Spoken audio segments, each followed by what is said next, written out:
നമസ്കാരം. ഇന്ന് നമ്മൾ സംസാരിക്കുന്നത് അരൂർ തുറവൂർ എലിവേറ്റഡ് ഹൈവേ ആണ്. അതായത് ചേർത്തല താലൂക്കിലാണ് ഈ ഒരു എലിവേറ്റഡ് ഹൈവേ വരുന്നത്. അതായത് NH 66 ഈ ഒരു എലിവേറ്റഡ് ഹൈവേ വരുന്നത്.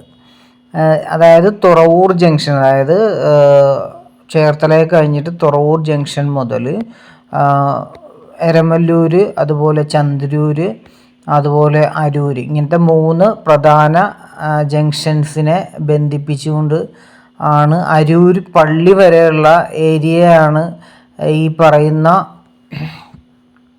അരൂർ എലിവേറ്റഡ് ഹൈവേ എന്ന് പറയുന്നത്. ഏകദേശം ഒരു 12 കിലോമീറ്ററോളം നീളം വരുന്നുണ്ട് ഈ അരൂർ എലിവേറ്റഡ് ഹൈവേ എന്ന് പറയുന്നത്.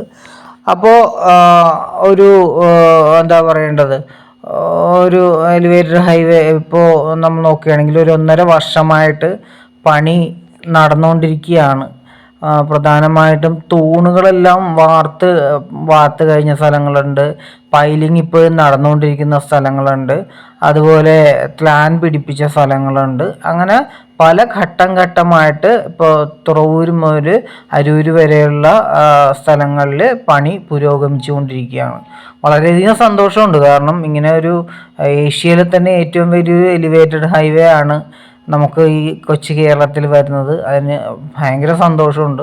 പക്ഷേ എന്നിരുന്നാലും ഇതിലൂടെയുള്ള യാത്ര എന്ന് പറയുന്നത് വളരെ ദുഷ്കരമായിട്ടുള്ളൊരു യാത്രയാണ്.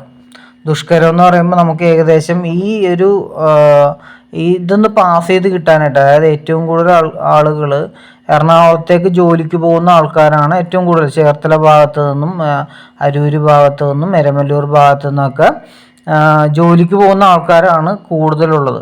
അപ്പോൾ ഈ ഒരു ഭാഗം മാത്രം, ഈ ഒരു 12 കിലോമീറ്റർ മാത്രം ഇങ്ങനെ പണി നടക്കുന്നത് കൊണ്ട് തന്നെ ഇതൊന്ന് കടന്നു കിട്ടണമെങ്കിൽ തീർച്ചയായിട്ടും ഒരു മിനിമം ഒരു മണിക്കൂറെങ്കിലും വേണമെന്നുള്ളതാണ് ഒരു സങ്കടകരമായ അവസ്ഥ.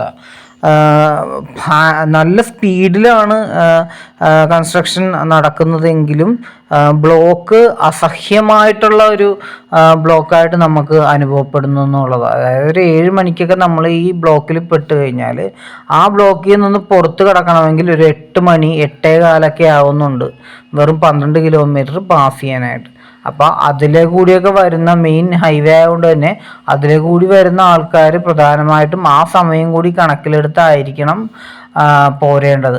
പിന്നെ പറയാനാണെങ്കിൽ ബ്ലോക്കിനേക്കാൾ ഉപരി ഈ പൈലിങ് നടക്കുന്ന ഈ ചെളി എന്ന് പറയുന്നത് എന്തോ ഒരു മിശ്രിതം ഇട്ടിട്ടാണ് ഈ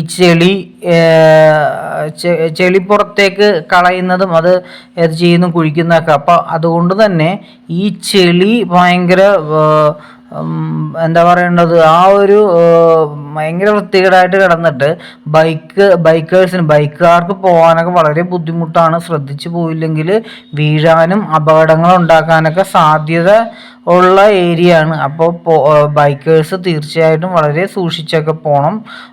അതുപോലെ പൈലിംഗ് ചെയ്യുന്ന സ്ഥലങ്ങളിലൊക്കെ ചെളി ഇങ്ങനെ കൂടി കിടക്കുന്നുണ്ട്. അപ്പോൾ ഇതൊക്കെ അധികാരികൾ ശ്രദ്ധിക്കേണ്ട കാര്യങ്ങളാണ്.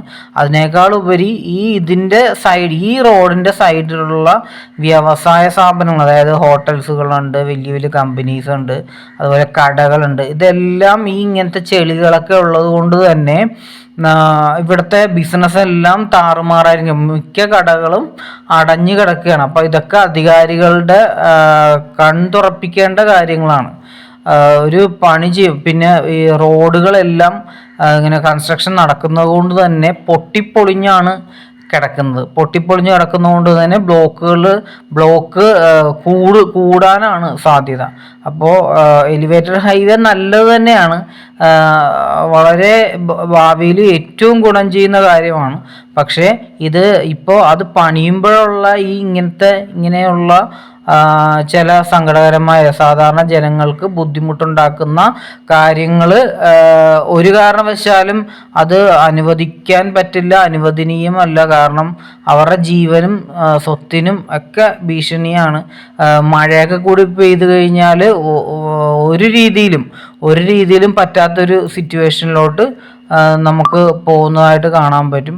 അപ്പോൾ ബന്ധപ്പെട്ട അധികാരികൾ ശ്രദ്ധിക്കുക, ഇതിന് എത്രയും പെട്ടെന്ന് ഒരു എന്താ പറയുക, ഒരു നടപടി എടുക്കുക എന്നുള്ളതാണ്. കാരണം നമ്മൾ ഒരു 2 വർഷം കൂടി ഒന്ന് വെയിറ്റ് ചെയ്ത് കഴിഞ്ഞാൽ നമുക്ക് ഏറ്റവും ഫാസ്റ്റായിട്ട് പോകാൻ പറ്റിയ ഒരു എലിവേറ്റഡ് ഹൈവേ ആയിരിക്കും ഇത്, അതിന് യാതൊരു തർക്കവുമില്ല. പക്ഷേ ഇപ്പോഴുള്ള ഈ സാധാരണ ജനങ്ങൾക്ക് അനുഭവപ്പെട്ടുകൊണ്ടിരിക്കുന്ന ഈ ബുദ്ധിമുട്ടുകൾ തീർച്ചയായിട്ടും അത് അധികാരികൾ കാണണമെന്നും അതിന് വേണ്ട നടപടികൾ എടുക്കണമെന്നും അപേക്ഷിക്കുകയാണ്. കാരണം അത്രയും ഇപ്പോൾ പ്രത്യേകിച്ച് ബൈക്കിൽ പോകുന്ന ആൾക്കാർ, കാൽനടക്കാർ, കാറിലൊക്കെ പോകുന്നവരെ സംബന്ധിച്ചിടത്തോളം അവർക്ക് വേറെ പ്രശ്നങ്ങളൊന്നുമില്ല, അതിലിരുന്നാൽ മാത്രം മതി. പക്ഷേ ബൈക്കിൽ പോകുന്ന ആൾക്കാരുടെ മേത്തോട്ട് ചെളിതെറിച്ച് വീഴുകയും അല്ലെങ്കിൽ നടന്നു പോകുന്ന ആൾക്കാർക്ക് നടന്നു പോകാൻ പറ്റാത്ത സിറ്റുവേഷനാണ് ഈ ചെളിയൊക്കെ റോട്ടിൽ കിടക്കുന്നതുകൊണ്ട്. ശ്രദ്ധിച്ചു പോയില്ലെങ്കിൽ വീഴാനൊക്കെയുള്ള സാധ്യത വളരെ കൂടുതലാണ്.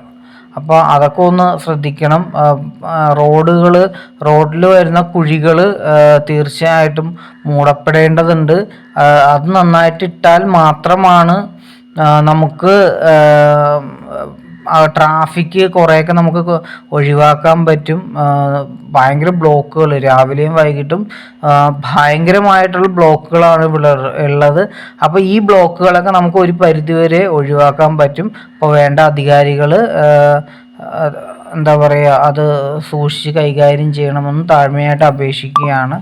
അപ്പോൾ അത് എനിക്ക് പറയാനുള്ളത്, നമ്മൾ അവരെ മാത്രം പറഞ്ഞിട്ട് കാര്യമില്ല, ഇതിലൂടെ പോകുന്ന സാധാരണക്കാരായിട്ടുള്ള ജനങ്ങളും അതിൻ്റെ ബുദ്ധിമുട്ടുകളും മനസ്സിലാക്കണം. കാരണം ഇത്രയും വലിയൊരു വികസനമാണ് നമ്മുടെ ഈ കൊച്ചു സ്ഥലത്ത് വരുന്നത്. പക്ഷേ അത് നമുക്കൊരു ഒന്നോ രണ്ടോ വർഷം നമ്മളൊന്ന് കഷ്ടപ്പെട്ട് ബുദ്ധിമുട്ടി നമ്മളതൊന്ന് സഹിക്കാൻ തയ്യാറായി കഴിഞ്ഞാൽ വലിയൊരു വെളിച്ചത്തിലേക്ക് നമുക്ക് എത്താൻ സാധിക്കുമെന്നാണ് എനിക്കും ഇതിൽ പറയാനുള്ളത്. അപ്പോൾ പിന്നെ ഇത് ഈ ഹൈവേ ദൂരെ നിന്നൊക്കെ വരുന്ന ആൾക്കാരാകുമ്പോൾ, ചേർത്തലയിൽ നിന്നൊക്കെ വരുന്ന ആൾക്കാരാകുമ്പോൾ കട്ട് ചെയ്ത് പോകാനുള്ള ഓപ്ഷൻസൊക്കെ ഉണ്ട്. അത് തുറവൂരിൽ നിന്ന് ലെഫ്റ്റ് കട്ട് ചെയ്ത് കഴിഞ്ഞാൽ നമുക്ക് എറണാകുളം ടച്ച് ചെയ്യണമെങ്കിൽ നേരെ എടക്കൊച്ചി വഴി, കുമ്പളങ്ങി വഴി, എടക്കൊച്ചി വഴി, കുണ്ടന്നൂർ വന്ന് കയറി എറണാകുളം ടച്ച് ചെയ്യാവുന്നതാണ്. അപ്പോൾ അങ്ങനെയുള്ള വഴികളൊക്കെ അവൈലബിൾ ആണ്. അതൊക്കെ കൂടുതൽ എടുക്കാൻ പറ്റിക്കഴിഞ്ഞാൽ തന്നെ നമുക്ക് കുറേ ബ്ലോക്കുകളൊക്കെ ഒഴിവാക്കാൻ പറ്റും. അപ്പോൾ ഇത്രയേ ഉള്ളൂ ഈ ഒരു വീഡിയോ. എന്തായാലും നിങ്ങൾക്ക് ഇത് ഇഷ്ടപ്പെട്ടെങ്കിൽ ലൈക്ക് ചെയ്യുക, ഷെയർ ചെയ്യുക, ഇഷ്ടപ്പെട്ടു കഴിഞ്ഞാൽ കമൻറ്റ് ചെയ്യുക.